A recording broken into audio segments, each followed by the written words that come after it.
Imagine, just for a moment, that everything you know, every memory, every sensation, every relationship, and every truth you hold dear might be little more than a masterful illusion.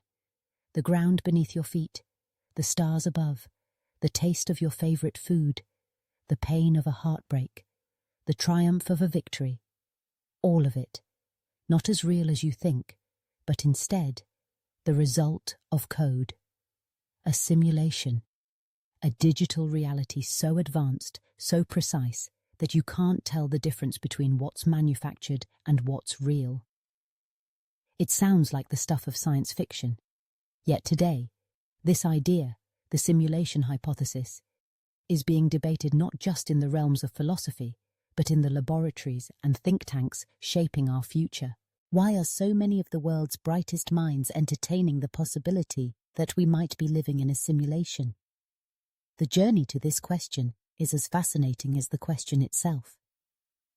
To understand it, let's rewind to 2003, when philosopher Nick Bostrom, from Oxford University, published a paper that would shake the intellectual world to its core. Bostrom's argument is elegant, yet deeply unsettling. He proposes a trilemma, a set of three possibilities, only one of which can be true. First, perhaps advanced civilizations inevitably destroy themselves or fall victim to natural extinction before developing the technology to simulate universes. Second, maybe after reaching technological maturity, they lose interest in running such simulations, perhaps due to ethical concerns or shifting priorities. But if neither of those are true, then we arrive at the third most disturbing conclusion, that we are almost certainly living in a simulation right now. How does Bostrom arrive at this? Think about it. If a civilization survives long enough to master universe-scale computing, and if they choose to create simulated realities, even just a handful, then the number of simulated universes would vastly outnumber the single base reality. In other words, statistically, it would be far more likely for any conscious being to exist in one of these many simulations rather than in the original unsimulated universe. If simulation is possible, and if it's done even rarely, then most realities are simulated. This is not just a philosophical mind game. The world's leading technologists, like Elon Musk, argue that the odds we are in base reality are 1 in billions. That's not a comforting thought. But is it just conjecture, or is there real evidence that our universe might be artificial? Let's consider the incredible pace of technological advancement. Think back to the video games of the 1980s. Simple blocky pixels barely resembling anything lifelike. In just a few decades, we've moved from Pong to photorealistic, immersive 3D worlds populated by intelligent, adaptive AI characters. Virtual reality headsets now allow us to step into other worlds, to feel present in places that don't exist. If technology continues to evolve at this pace, it's not hard to imagine a future where simulated experiences are indistinguishable from physical reality. Now project that progress forward by 1,000 or 1,000,000 years. What could a civilization with that much time and technological prowess achieve? It's conceivable that they could simulate not just worlds, but entire universes, complete with histories, laws of physics, and conscious beings living out lifetimes, unaware of their digital nature. They could simulate you with all your thoughts, fears, and dreams. But perhaps the most compelling clues lie not in our technology, but in the fabric of the universe itself. Physics, the study of reality's deepest workings, has unearthed some truly bizarre findings. At the smallest scales, reality seems to be quantized, divided into tiny indivisible units. The Planck length is the smallest possible measure of space, beyond which the very notion of distance breaks down. It's as if space itself is made up of pixels. Time, too, appears to move in discrete steps, not as a smooth flow. Even energy, at its most fundamental level, comes in quantized packets. Photons, quanta, suggesting a binary, digital-like structure underlying everything. Some scientists now argue that the universe is not fundamentally made of matter or energy, but of information.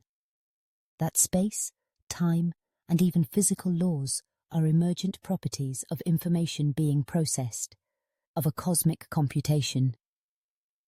The speed of light, that insurmountable universal speed limit, might simply be the processing limit of the simulation's hardware. Then there are the strange, subjective experiences many of us have had. Déjà vu, the uncanny sense that you've lived this exact moment before. Times when the world seems to slow down, or when improbable coincidences cluster together, defying the odds. Recurring numbers, dreams that seem to predict the future, the eerie feeling that reality itself is off in some subtle way. Are these just quirks of a complex mind, or are they the result of glitches? Brief errors in the simulation's code, akin to a video game momentarily freezing or a digital object popping in and out of existence. Take the Mandela Effect, a phenomenon where large groups of people remember an event one way, only to discover that the official record says otherwise. People recall Nelson Mandela dying in prison in the 1980s, though in reality he died in 2013. Or the spelling of the beloved children's book series, Berenstain Bears versus Berenstain Bears. Are these collective memory errors, or evidence that the simulation is being edited, and some of us retain fragments of prior versions? Delve deeper, and quantum mechanics, our best description of the subatomic world, offers even more food for thought. At this tiny scale, particles don't have definite properties or locations until they are observed. Only when a measurement is made does the particle choose a state. This is known as the observer effect. It's as if the universe only renders the part of itself that is being watched, just as a computer game only loads the environment visible to the player. Is our universe economizing on processing power, rendering only what's needed? If all of this is true, if we really are living in a simulation, then one question dwarfs all others. Who built it? Who are the architects behind our reality? Are they aliens, existing in a realm beyond our comprehension, running simulations for research, entertainment, or some inscrutable purpose? Are they future humans, seeking to learn about their ancestors by recreating the past in intricate detail? Or could it be that artificial intelligence, having achieved godlike status, is generating simulations within simulations, endlessly nesting realities for its own purposes? Some thinkers suggest that we are part of an ancestor simulation. In this scenario, future humans or post-human intelligences wish to understand their origins, the choices, triumphs, and failures of their evolutionary forebears. To them, we are sophisticated data points, running through complex scenarios so that they might learn from our mistakes or triumphs. Others argue that the architects are not biological at all, but artificial. At some point, AI may have achieved such intelligence and power that it begins to create universes for experimentation or amusement.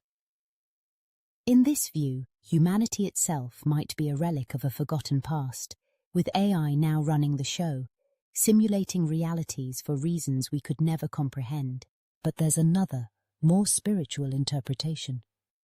Some believe that the simulation is not a prison, but a school, a place where consciousness comes to learn and grow through experience. The physical world, with its joys and sorrows, triumphs and tragedies, is the perfect environment for the soul to develop. In this view, concepts like reincarnation, karma, and destiny are simply features of the program, rules designed to foster growth and understanding. What then of death? If life is a simulation, what happens when we die? Is it like waking up from a dream, returning to a higher reality? Do we get downloaded into a new simulation, a new body, a new life, to continue learning and evolving? Or is death a final exit, the end of the program for that particular consciousness? And what about free will? If our lives are governed by code, are our choices genuine, or are we simply following a pre-written script? Some scientists believe that randomness, true unpredictability, exists even within the simulation, allowing for real choice and moral responsibility. Others propose that the simulation includes every possible outcome, with each decision spawning a new branch, creating a vast multiverse of possibilities. So, if we are living in a simulation, what does it mean for us? Should we despair, or is there a deeper lesson to be learned? First, it's important to recognize that simulated doesn't mean meaningless. The feelings you experience, the relationships you build, the struggles you endure, these are real to you. If a video game character feels pain, joy, or love, does it make those experiences any less genuine simply because they are coded? What matters is the quality of the experience, the growth it fosters, and the connections it creates. Second, the simulation hypothesis encourages us to look deeper at our reality, to question our assumptions, to seek out patterns and meaning, to explore the intersection of physics, philosophy, and spirituality. By examining these boundaries, we may come closer to understanding the true nature of consciousness and our place in the cosmos. Finally, the question remains, why are we here? If this is a test, are we passing it? Are we living with purpose, compassion, and curiosity? Or are we merely drifting, distracted by the illusions of the world? Perhaps the ultimate goal of the simulation is not to fool us, but to awaken us, to see who among us will question, explore, and strive to understand the truth. In the end, the answer to whether we live in a simulation may remain elusive. The evidence, compelling as it is, may never be definitive. Perhaps that's part of the design, a challenge for consciousness to grapple with, a mystery to drive our evolution. What matters most is not the answer itself, but how we choose to live with the question. Whether the universe is real, simulated, or something in between, one truth endures: our awareness, our capacity to wonder, to love, to seek meaning. These are the hallmarks of consciousness, and they transcend the boundaries of code or matter. So, as you move through your day, consider the possibility that reality is stranger than you ever imagined. Embrace the mystery, seek knowledge, cultivate compassion, and honor the experience of being alive, whatever its ultimate nature. For in the quest to understand the universe, we may come to understand ourselves, and in doing so, awaken to the profound wonder of existence itself.